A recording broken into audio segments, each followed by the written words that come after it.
오늘 시편 138편은 다윗의 고백으로 정복전쟁 이후의 그 승리의 영광을 하나님 앞에 진솔하게, 즉 마음을 다하여 감사와 찬양을 올리는 시입니다. 그거 환난 중에서도 주님께 베푸신 이 구원의 은혜가 너무나 크고 감사해서 노래한 찬송인데, 대개 다 환난을 당하면 낙심하기가 쉽지요. 환난 날에 낙담하는 것은 그 힘의 미약함을 보임이라 라고 성경은 가르치고 있는데요, 대개는 다 그렇단 말이에요.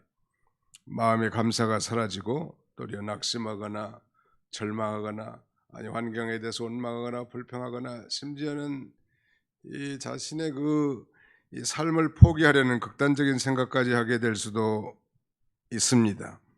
하나님의 크신 은총을 체험한 시인 다윗은 이 승리의 영광을 지금 이 주님 앞에 그의 온 마음을 다해서, 1절에 보니까 전심으로 이렇게 되어 있습니다. with his all heart, 모든 마음을 다 기울여서 하나님 앞에 찬송하고 있습니다. 뿐만 아니라 하나님의 말씀이 세상에 널리 전파되어서 이제 말하자면 열방이 다 함께 하나님께 감사하고 찬송할 수 있게 되기를 소망하고 있는 것이죠. 이것은 그의 아들 솔로몬 시대에 번영된 국가를 구가하면서 어느 정도 성취했다고 할 수 있겠지만, 예언적으로 예수 그리스도 안에서 이제 예수 그리스도를 믿고 이 놀랍게 전 세계가, 모든 민족이 하나님 앞에 감사하고 찬송하는 것으로 성취되어져 나가고 있습니다. 오늘 본문에 이 감사란 단어가 3번이나 등장하고요, 1절, 2절, 4절에 찬송과 노래라는 단어도 보입니다. 이런 사실은 참으로 놀라운 일인데, 그 이유는 그가 지금 이 환난 중에 다니고 있단 말이에요. 거기 지금 7절 상반절에 보실까요? 내가 환난 중에 다닐지라도, 환난 중에 다니는데 웬 감사와 찬송과 노래라는 단어가 어울리지 않은 것 같지만, 다윗은 환난 가운데서도 하나님 앞에 감사했습니다. 오늘 이 본문을 중심으로 환난 중에도 감사하는 인생, A life of giving thanks even in tribulation, 환난 중에조차도 형통하고 성공할 때 감사하는 건 당연하겠지만, 환난 중에서조차도 하나님 앞에 감사하는 성숙한 우리 백성들이 다 되시기를 주님의 이름으로 축원합니다. 그렇다면 본론적으로 환난 중에도 우리 성도가 어떻게 감사할 수 있을까요? 오늘 본문은 상당히 해석하기가 어려운 내용들이 많이 있지만, 환난 중에도 우리 성도가 감사 인생을 살 수 있는 비결 3가지를 여기 뽑아봤습니다. 한번 우리 주보 순서지 오늘의 말씀 요약을 보시고 따라서 한번 해보실까요? 환난 중에도 우리 성도가 감사 인생을 살 수 있는 비결이 무엇입니까?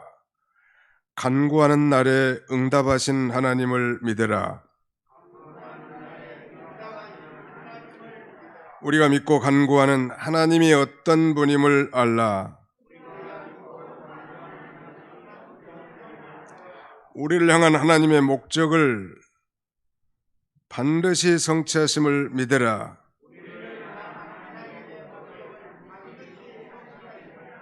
네, 이 3가지로 요약했습니다. 절대적인 거라고는 말할 수는 없지만, 이 본문에서의 중요한 다윗이 환난 중에도 하나님 앞에 감사의 인생을 살 수 있었던 이 비결은 이 간구하는 날에 응답하신 하나님을 믿었을 뿐만 아니라, 자기가 믿고 간구하는 하나님이 어떤 하나님인가를 자세히 알았고, 비록 환난과 역경과 고난 가운데 있다 할지라도 자신을 향하신 하나님의 그 위대한 목적이 반드시 성취될 걸 확신했기 때문에 그는 환난 중에서도 하나님 앞에 감사할 수 있었던 것입니다. 간구하는 날에, on the day of supplication, 이 간구라는 것은 일반적인 기도와는 좀 차이가 있다면, 특별한 기도 제목을 놓고 하나님 앞에 간절히 구하는 기도라고 할 수 있겠는데, 바로 우리 하나님은 간구하는 날에 응답하신 하나님, 반면에 우상은 정말 아무리 간구하고 빌어도 묵묵부답의 하나님이십니다. 그러나 우리 하나님은 인격적인 하나님이시죠. 부르시면 대답하신 하나님이란 말. 눈물로 호소하면 우리를 찾아오셔서 귀를 기울여 주시는 하나님이신 것을 다윗은 너무나 잘 안 거예요. 다윗과 사울 왕의 차이점이 무엇입니까? 하나만 든다면 다윗은 하나님을 찾았고 사울은 하나님을 찾지 않고 독단적으로 살았다는 것입니다. 신자와 불신자의 차이점이라도 말할 수 있겠죠. 그런 면에서 기도는 연약한 인생으로 하여금 전능하신 하나님의 능력과 권세를 덧입게 하는 중대한 도구라고 할 수 있습니다. 오늘 우리는 개혁신앙을 바탕으로 한 소위 개혁주의 노선을 걷고 있는데, 이 개혁주의라고 하는 것은 말하자면 이 성경을 근거로 끊임없이 고치고 이 개선해 나가는 그런 노선을 개혁주의라고 합니다. 이 개혁주의의 은혜의 3대 수단하면 첫째는 하나님의 말씀입니다. 두 번째는 성례, 즉 세례와 성찬을 통해서도 우리가 은혜를 받고요. 마지막 세 번째가 바로 기도입니다. 저 천국의 저수지에서 그 은혜의 강수를 우리 가정의 수도꼭지까지 끌어들이는데 중대한 이 파이프 역할하는 것이 바로 은혜의 수단인데, 하나님의 은혜의 통로는 곧 하나님의 말씀이요 기도요 성례전이라고 우리는 가르치고 또 그렇게 확신하고 있습니다. 평생을 전쟁터에서 보낸 이 군인 다윗도 사실은 인간의 연약성으로 둘러싸인 그런 존재에 불과합니다. 인간 다윗이 전쟁에 참여할 때마다 매 순간 그는 아마 두렵고 떨리는 마음이 없었겠습니까? 연약한 인간이기 때문에 아마 겉으로는 드러나지 않았다 할지라도 정말 무섭고 두렵고 걱정과 두려움이 앞섰을 것이 분명하단 말이에요.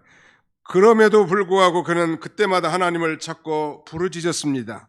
그래서 하나님께서 그를 붙들어 주시고 새로운 힘과 활력, 용기와 담대함을 채우시고, 그래서 그가 가는 곳마다 승리하는 삶을 살 수 있었던 것이죠. 그러므로 한란은 우리 성도들의 기도 학교라고 할 수 있습니다.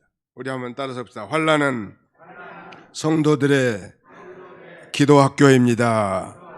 아무리 성도들로 하여금 기도하십시오, 이제 기도해야 됩니다, 왜 기도하지 않으십니까? 그런다고 해서 기도 안 하더라고, 제 목회 경험에 의하면. 그런데 어느 날 새벽에 정말 뜬금없이 전혀 기도도 안 하던 인간이 말이죠, 불쑥 나타났을 때 그 담임 목사님은 얼마나 걱정이 되는 줄 아십니까? 혹시 저 가정에 무슨 일이 터졌는가? 어떤 환란이 왔기에 이 새벽 공기를 무릅쓰고 교회에 나왔을까? 그런 생각이 들어요. 다시 말씀드리면 그의 환란이 그의 이 지성소를 찾게 만들었다는 것, 그의 환란이 하나님께 무릎을 꿇게 했다는 거 아니겠습니까? 그런 면에서 형통할 때보다는 이 환란 중에 우리가 하나님을 더 찾기가 쉽지요. 그러므로 환란 때는 더욱 기도해야 되고, 기도는 우리 성도들에게 주신 아주 특권입니다. 그런 면에서 환란은 우리의 기도의 무릎을 강하게 하고, 기도의 무릎은 우리를 하나님을 만나게 하고, 또 그 기도의 무릎을 통해서 하나님의 음성을 듣게 하고 해결책을 제시받게 된단 말이에요. 그러므로 우리의 삶 전체가 주님을 만나는 기도의 현장이 되어야 될 뿐만 아니라 기도 학교가 되어야 할 것입니다. 시편 50편에서 시인은 이렇게 노래합니다. 환난 날에 나를 부르라. 내가 너를 건지리니 내가 나를 영화롭게 하리로다. 환난 날에 나를 부르라. 환난 날에 on the day of tribulation, 특별히 환난 당한 날에는 내게 기도하라는 거예요. 평소에도 기도해야 되겠지만 환난 날에 기도할 때 하나님을 가까이 만날 수 있고 궁극적으로 하나님께 영광을 돌리는 삶을 살 수 있는 것입니다. 우리가 잘 아는 신앙의 인물 가운데 이 야곱은 믿음은 있었으나 인격적으로 좀 결함이 있는 그런 인간이죠. 어떻게 보면 그는 정말 욕심이 많은 사람이었습니다. 아니, 욕심이라기보다는 간사하고 교활한 인간에 해당됐다고 할 수 있겠죠. 정말 팥죽 한 그릇에 형을 속여서 장자권을 빼앗는다든지, 어머니 리브가 합작해서 정말 장자가 받아야 할 축복권을 도용한다든지, 이런 것들을 보면 굉장히 참 야속한 인간이에요. 그러나 그에게는 믿음이 있었습니다. 그의 정말 육신의 정욕과 죄악 때문에 수많은 환난과 징계를 받지만, 그러나 그 징계 가운데서 그는 좌절하지 아니하고 하나님 앞에 부르짖었습니다. 즉 환난 중에 하나님 앞에 기도한 거예요. 그래서 후에 그는 그의 막내딸, 정말 사랑하는 애동딸 디나가 강간을 당한 이후에 그는 이제 모든 걸 포기하고 하나님 앞에 이 베델로 올라가기로 선언하고 온 가족들에게 외칩니다. 그러면서 자신의 신앙 고백적인 말을 이렇게 말하죠. 창세기 35장 3절에 보면 우리가 일어나 베델로 올라가자. 내가 나의 환난 날에 내게 응답하시며 나의 가는 길에 나와 함께 하신 하나님께 단을 쌓으려 하노라. 나의 환난 날에 내게 응답하시며 그가 비록 형편없는 인간이었지만 그는 언약 백성이란 말이에요. 오늘 우리와 똑같지 않아요?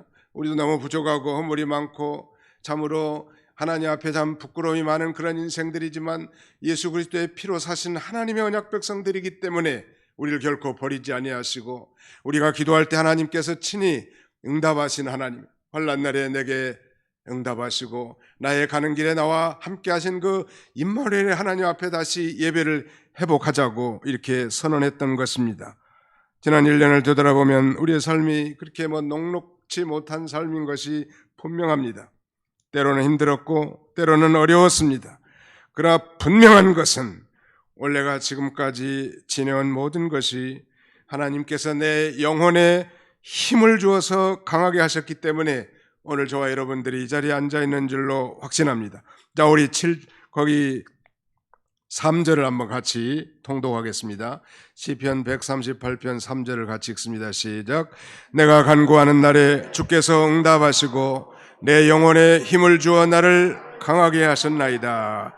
내가 간구하는 날에 주께서 응답하셨고 내 영혼에 힘을 주어 나를 강하게 하셨나이다. 내 영혼을 소성시키시며 자기 이름을 위하여 의의 길로 인도하셨나이다 라고 고백한 그의 대표적인 시편 23편의 내용과 의미적으로 상통한 내용입니다. 우리 하나님께서 정말 우리에게 그 영혼에 힘을 주셔서 우리를 강하게 하심으로 오늘 여기까지 이르게 된 줄로 확신합니다. 나는 넘어질 뻔했지만 하나님께서 붙잡아 주셔서 오늘 여기까지 왔고 환난 중에 있다 할지라도 그런 면에서 우리가 감사할 수 있었던 것이죠. 우리 하박국서 하면 그 하박국의 감사 기도가 생각나시죠? 사실은 그 감사의 기도는 환난 날에 나온 것입니다. 하박국 선지자는 그가 본 묵시로 인하여 굉장한 고민에 빠져 있습니다. 왜 언약 백성들이 죄를 짓는데도 하나님이 묵묵부답하시고 대처를 하지 않으신가? 정말 하나님은 과연 살아계시기나 한 건가? 하나님은 우리 백성들을 버리진 않으셨는가 고민할 때 하나님은 아니다. 내가 내 백성이라 할지라도 저 바벨론 세력을 들어서 내가 징계할 거라고. 다시 하박국 선지자는 의문이 듭니다. 그러면 주님 어떻게 더 경건한 사람, 더 의인을 더 악인이 심판할 수 있겠습니까? 어떻게 더 의로운 자를 불의한 자가 심판할 수 있단 말입니까? 거기에 대한 하나님의 응답은 네 말이 맞긴 하다만 내가 저 바벨론 세력을 내 몽둥이로 사용하여 내 백성을 징계하겠지만 그러나 그 바벨론의 그 죄로 말미암아 내가 바벨론의 몽둥이도 꺾어버릴 것이라고. 그러나 의인은 믿음으로 말미암아 살 것이라고 대답합니다. 이런 화창한 확실한 대답을 들으니 하박국은 이제 그 환난 날에 이렇게 노래합니다.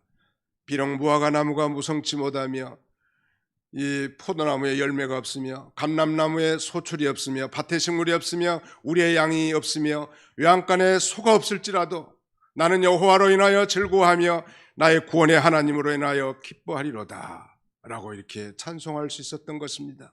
감사할 수 있었던 것이죠. 환난 중에도 감사하는 인생을 사시기를 주님의 이름으로 축원합니다. 두 번째는 우리가 믿고 간구하는 하나님이 어떤 분임을 아는 것, 이거 중요합니다. 환난 중에도 감사할 수 있는 비결은 내가 믿는 하나님, 내가 기도하는 대상인 하나님이 어떤 분인가를 안다면 우리가 역경과 환난과 질병 가운데서도 요동하지 않을 것입니다. 아니 도리어 찬송과 감사의 삶을 살 수 있는 것입니다. 하나님은 높고 높은 보좌 위에서 지금도 우리의 예배를 받으시죠. 저 신령한 영적 지성소에서 천사들에 둘러싸여 입사 장로들과 함께 오늘 이 도봉교사 예배드리는 모든 성도들의 예배를 받으신다는 말. 그런 높은 곳에 계시지만 낮고 천한 우리를 예면하지 아니하시고 감찰하신 하나님이십니다. 6절을 보시겠습니다. 오늘 시편 138편 6절에 보시면 여호와께서는 높이 계셔도 낮은 자를 굽어 살피시며 멀리서도 교만한 자를 아심이니이다. 여기 낮은 자라고 하는 것은 자신의 이 한계 상황, 자신의 한계에 대해서 그리고 자신의 되지 못한 것을 솔직히 인정하고 하나님의 전지전능하심 앞에 무릎을 꿇는 그런 겸손한 자라고 할 수 있겠죠. 낮은 자. 하나님께서는 높이 계셔도 이런 겸손한 자를 굽어 살피실 하나님이십니다. 반면에 멀리서도 교만한 자를 아심이니이다. 여기서 교만한 자는 하나님을 부인하는 자, 하나님이 없다고 하는 자인데요. 보잘것없는 자신의 능력을 과대평가하는 자, 하나님을 부정하면서 보잘것없는 인간의 능력을 과대평가하면서 교만하게 돌아가는 자는 하나님께서 비록 멀리 계신다 할지라도 다 아시고 반드시 심판하시는 하나님이신 것입니다. 하나님이 우리의 모든 것을 다 아셔요. 목사님이 모든 성도들의 사정과 형편을 다 알 수 있을까요? It's impossible. 그건 불가능한 일이에요. 사람이기 때문에. 여러분의 남편들, 여러분의 아내들이 여러분들을 다 알 수 있을까요? 아니 부모가 우리 자녀들의 마음을 다 아시나요? 엄마는 내 속도 몰라. 우리 자녀들이 그렇게 외치는 것은 지당한 말이요. 우리가 우리 자녀, 내 몸에서 내 자녀라도 알 수가 없단 말이에요. 그러나 하나님은 모든 것을 다 아신 하나님인 줄 믿으시기 바랍니다.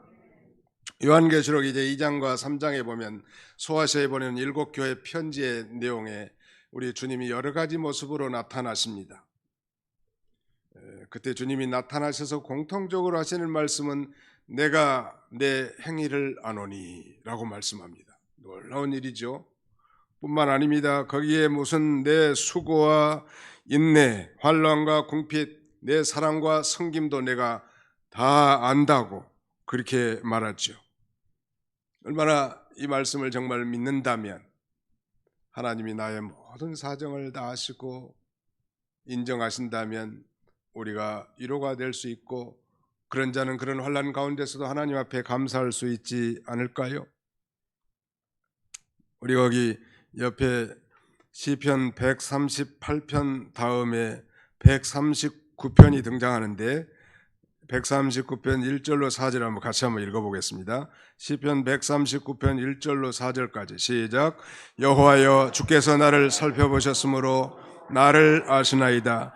주께서 내가 앉고 일어섬을 아시고 멀리서도 나의 생각을 밝히 아시오며 나의 모든 길과 내가 눕는 것을 살펴보셨으므로 나의 모든 행위를 익히 아시오니 여호와여 내 혀의 말을 알지 못하시는 것이 하나도 없으시니이다. 다 아신다는 거예요. 여기 보니까 나를 아시나이다.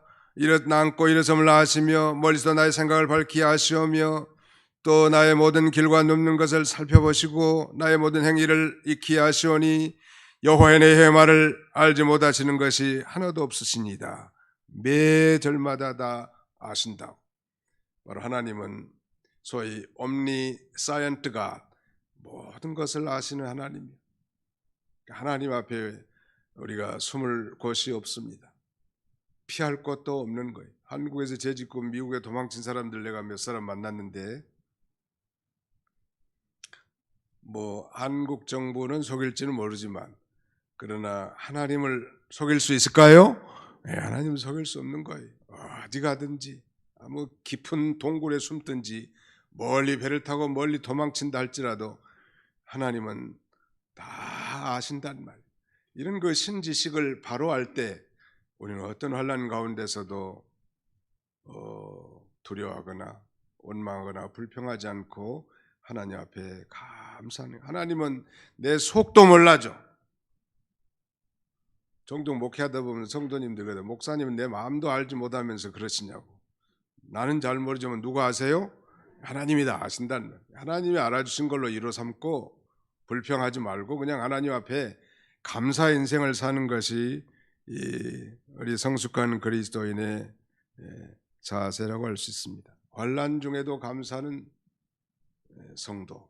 참 환난과 감사는 언밸런싱한 단어들입니다만 이런 얘기 들어보셨을 거예요. 노래는 부를 때까지 노래가 아니며 종은 울릴 때까지 종이 아니고 사랑은 표현할 때까지 사랑이 아니며 축복은 감사할 때까지 축복이 아니다. 들어보셨죠?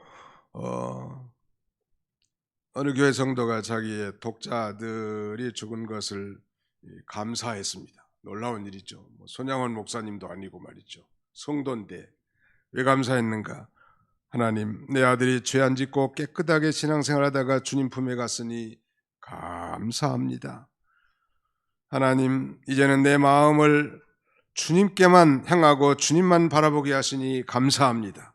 세 번째는 이제는 하늘나라를 향하는 마음이 더욱 강렬해졌으니 감사하고 이런 상황 속에서도 감사하는 마음을 주셨으니 더욱 감사합니다.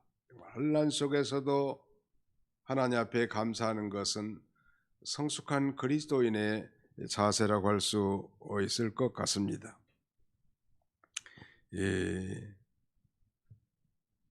다윗은 몇 번의 죽을 고비를 넘겼는지를 말할 수 없죠.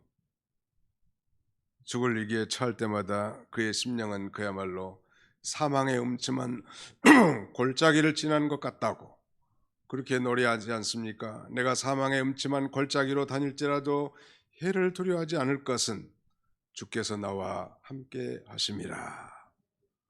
자기의 장남 압살롬의 이 쿠데타로 말미암아 왕권이 위태로운 그런 환경 가운데서도 정말 절망에 처할 수밖에 없는 그런 상황임에도 불구하고 그는 하나님 앞에 기도하고 감사했더니 환난 가운데서도 하나님께서 다시 살아나게 하신 거예요. 거기 한번 보실까요? 7절 같이 한번 읽어봅시다. 7절을 같이 읽습니다. 시작. 내가 환난 중에 다닐지라도 주께서 나를 살아나게 하시고 주의 손을 펴사 내 원수들의 분노를 막으시며 주의 오른손이 나를 구원하시리이다. 하나님이 그렇게 하셨단 말. 환난 가운데서 나를 살아나게 하셨나이다. Though I walk in the midst of trouble, you preserve my life. 내가 환난 가운데 다닐지라도 당신이 나의 생명을 보존하셨습니다. 놀라운 일이죠.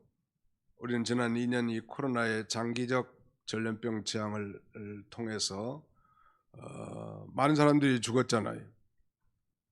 우리나라도 3,000명 이상이 세상 떴고 미국에는 죽은 사람만 약 75만 명 이상이 된다고 합니다.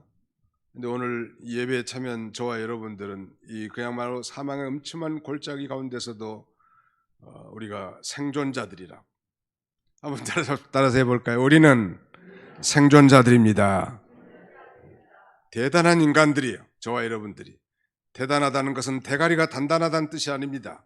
이런 정말 극심한 환난 가운데서도 생명을 하나님이 생명싸게 싸가지고 안전하게 지켜주신 거 우리가 충분히 감사할 수 있지 않을까요? 하나님 앞에 감사하는, 우리가 환난 중에 감사할 수 있는 것은 이렇게 내가 믿는 하나님이 어떤 하나님인가를 바로 알고 내가 이 간구하는 이 기도의 대상인 그 하나님이 어떤 분인지를 바로 알 때 우리는 환경과 사건, 우리의 입장과 처지를 초월하여 하나님 앞에 만만 감사할 수밖에 없는 것입니다. 그 다음에 마지막 하나 우리가 살펴보고자 하는 것은 우리를 향한 하나님의 목적을 반드시 성취하심을 믿으라는 거예요.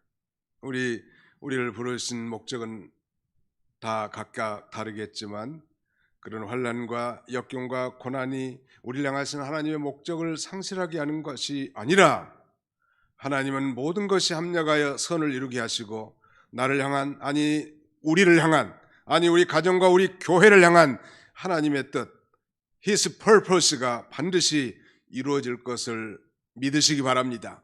이걸 믿을 때 우리는 비록 고난과 환난 가운데서도 하나님 앞에 진정으로 감사할 수 있고 영광을 돌릴 수 있을 것입니다. 여기 마지막 8절에 보시니까 여호와께서 나를 위하여 보상해 주시리이다. 하나님께서 나의 믿음과 헌신 그리고 인내와 충성을 기억하시고 반드시 보상해 줄 걸 믿고 감사하는 고백인데요. 하나님은 나의 믿음을 알아주시고 보상해 주신다는 것. 오늘 내가 쓰러지고 넘어지고 패배한다 할지라도 궁극적으로 승리를 확신할 수 있다면 우리는 하나님 앞에 감사할 수 있겠죠. 그런데 이 부분에 대한 우리 개역 한글판 이전에 본 성경에는 이렇게 기록되어 있습니다. 여호와께서 내게 관계된 것을 완전케 하실 것이라. 이 번역이 원문에 더 가까운 것 같아요. 킹 제임스 버전이나 뉴 인터내셔널 버전, NASB도 다 마찬가지. 여호와께서 나와 관련된 것을 이루실 것입니다. The Lord will fulfill His purpose for me. 여호와께서 나를 향한 그의 목적, 여호와께서 나를 향하신 그의 뜻을 반드시 이룰 것입니다. 이렇게 이 시인은 노래하고 있고 또 다윗을 통해서 그 일이 성취됐단 말이에요. 나와 관계된 것, 그것은 곧 하나님께서 다윗에게 행하신 일, 하나님의 영원한 은혜로 다윗에게 시작하신 일을 반드시 성취할 것, 반드시 완성하기 전까지는 결코 당신의 손을 멈추지 않을 것이라는 다윗의 믿음의 고백이지요. 우리도 신약시대도 동일하게 마찬가지. 바울은 빌립보교에 보낸 편지 서두에서 이렇게 말합니다. 너희 안에 착한 일을 시작하신 이가 그리스도 예수의 날까지 이루실 줄을 우리는 확신하노라. 우리는 성령과 진리로 우리의 죽었던 영을 살려놓으시고 착한 일을 시작하신 하나님, 장차 예수 그리스도의 재림할 때까지 우리를 향하신 하나님의 뜻을 반드시 이루실 거예요. 그 어떤 환난과 질병, 고난과 역경이 우리를 향한 하나님의 계획과 목적을 좌절시킬 수 없을 것입니다. 이것을 진정으로 믿는다면 우리가 하나님 앞에 감사할 수밖에 없는 것이죠. 사랑하는 성도 여러분, 이 감사의 달에 우리가 잃어버렸던 지난날의 감사를 다시 회복하고 정말로 환난 중에도 감사의 인생을 사는 저와 여러분들이 다 되시기를 축원합니다. 독일의 한 중년 크리스찬이 대학병원이 수술실에서 암 수술을 받습니다. 그 암이 혀암이니까 혀암, 이걸 설암이라고 하는데 혀암이 너무 중해가지고 어쩔 수 없이 이 혀를 절단할 수밖에 없는 그런 그 위경에 처해 있었습니다. 마취 주사를 손에 든 의사가 잠시 머뭇거리더니 선생님, 마지막으로 혀가 잘리기 전에 한 말씀 남길 말이 없습니까? 라고 물었습니다. 물론 후에도 글로는 쓸 수 있겠지만 혀를 사용하는 언어는 이것이 이제 마지막이기 때문이었죠. 여기에는 뭐 간호원이라든지 간호보조원, 인턴, 레지던트 수많은 사람들이 둘려 있지요. 지금 그들의 표정과 분위기가 심각했습니다. 잠시 침묵과 긴장의 시간이 흘렀고 저마다 만일 내가 저 환자의 입장에 있다면 내가 마지막 무슨 말을 해야 될 것인가 이렇게 아마 생각했습니다. 드디어 이 환자의 눈에서 눈물이 흘러내립니다. 내 혀가 잘라진다면 이제 더 이상 아무 말도 못할 텐데 이 마지막 순간에 내가 무슨 말을 남길 수 있겠는가 이렇게 생각하면서 마침내 이제 그 환자의 입이 움직이기 시작했습니다. 그는 같은 말을 3번 되풀이함으로써 최후의 한마디를 남깁니다. 그 내용은 바로 주 예수여 감사합니다. 마지막 한마디 하는 주 예수여 감사합니다. 주 예수여 감사합니다. 그의 마지막 혀가 달렸을 때 마지막 한 말이 아마 이 말보다 더 영혼이 남아있고 가치 있는 말이 있을 수 있을까요? 우리도 한번 따라서 합시다. 주 예수여 감사합니다. 네, 감사하시기 바랍니다. 정말 속에서부터 마지막 한마디 한다면 감사하다. 내가 어떤 기도원에 갔더니 그 기도원 뒷산에 이 묘지들이 몇 개 놓여 있더라고. 봉이 다 있는 묘지인데 그 교회 뭐 전임 목사님들, 부목사님들, 장로님들 그런 묘가 있는데 비석에 참 여러 가지 내용들이 많이 쓰여 있습니다. 그런데 제 눈을 끌게 한 것은 바로 이 데살로니가서 5장 16절 이하의 말씀이 항상 기뻐하라, 쉬지 말고 기도하라, 범사에 감사하라, 이 세 마디가 기록되어 있더라. 비석에다 글자를 많이 쓰면 돈이 많이 나오거든요. 사실은 그 뒷마디까지 더 넣었으면 더욱 좋았을 텐데, 이는 그리스도 예수 안에서 너희를 향하신 하나님의 뜻이니라. 성도를 향한 하나님의 뜻은 어떤 환경 가운데서도, 아니 어떤 일을 만나도 하나님 앞에 감사하는 것입니다. 그것은 그리스도 예수 안에서만 진정으로 가능한 것이죠. 사랑하는 성도 여러분, 이제 우리가 감사의 달, 지난 2년 남짓 정말로 감사하지 못할 일들이 너무나 많았죠. 그러나 오늘 다윗의 시를 살펴보니 우리가 부끄럽지 않습니까? 정말 환난 가운데서도 다시 감사를 회복하시기 바랍니다. 다시 반복한다면 정말 다윗은 이 간구하는 날, on the day of supplication, 이 날은 곧 환난 날이에요. 간구한 날에 응답하신 하나님을 믿었고, 자기가 간구하고 믿는 하나님이 어떤 하나님인 줄을 너무나 잘 아시는 거예요. 높고 높은 보좌 위에 계시면서도 낮고 천한 자신들을 다 살피시고 보호하시고 지키시고 인도하시는 하나님, 그리고 최후에 나를 향한 하나님의 목적이 반드시 성취될 걸 믿었단 말이에요.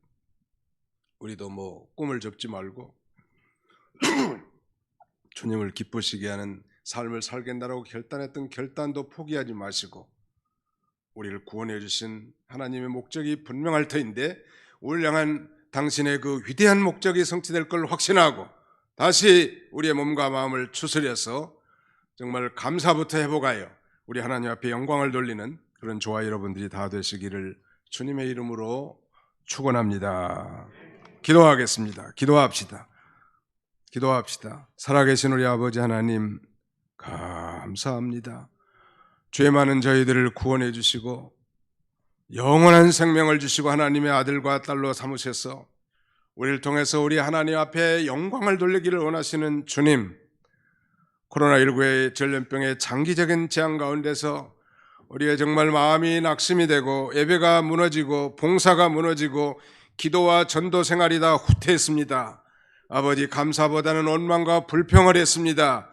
찬양과 찬송을 하기보다는 정말로 하나님 앞에 정말 이 기뻐하지 못한 삶을 살았던 것들을 반추하고 이 시간 회개하오니 우리의 모든 허물과 죄를 용서해 주시고 이제 환난 가운데서도 정말 감사하는 인생을 살고 하나님 앞에 영광을 돌리니 다윗 신앙인과 같이 우리도 아버지 하나님 그 믿음을 마음에 깊이 새겨서 어떤 가운데서 우리의 입술에서도 감사만 나오게 하시고 무슨 일을 만나든지 하나님 앞에 감사하는 삶을 살아 정말 감사하는 인생에게 놀라운 기적이 일어나는 삶을 목격하도록 우리 하나님이 축복해 주시옵소서.